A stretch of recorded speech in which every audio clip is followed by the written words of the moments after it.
Welcome to my new voice video. আমি ভ্রমণ biker, আশা করি সবাই ভালো আছেন।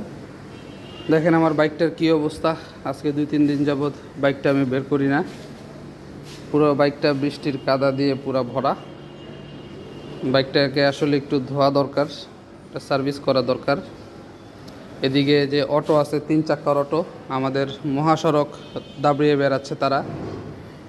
2025 সালে এসে তারা আমার লুকিং গ্লাসটা ভেঙে ফেলছে। এই যে দেখছেন লুকিং গ্লাসটা যে ভেঙে ফেলছে।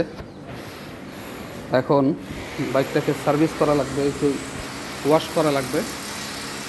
পুরো বাইকটার অবস্থা পুরো খারাপ, কাদা টাদা দিয়ে পুরো ভরে গেছে। বাইকটাকে ওয়াশ করব, ওয়াশ করে তারপরে ইনশাল্লাহ বাইক নিয়ে একটু বাহিরে যাব। আজকে 2-3 দিন যাবত এভাবে রেখে দিয়েছি। বাইকের সামনেও আসি না, শরীরটা পুরো অসুস্থ, খুবই অসুস্থ হয়ে গেছি, যার কারণে আসলে বাইকের সামনেও আসা হয় নাই। কথা বলতেও কষ্ট লাগতেছে, আমার কাছে খুবই খারাপ লাগতেছে। বাইকের যে অবস্থা, ওরে আল্লাহ।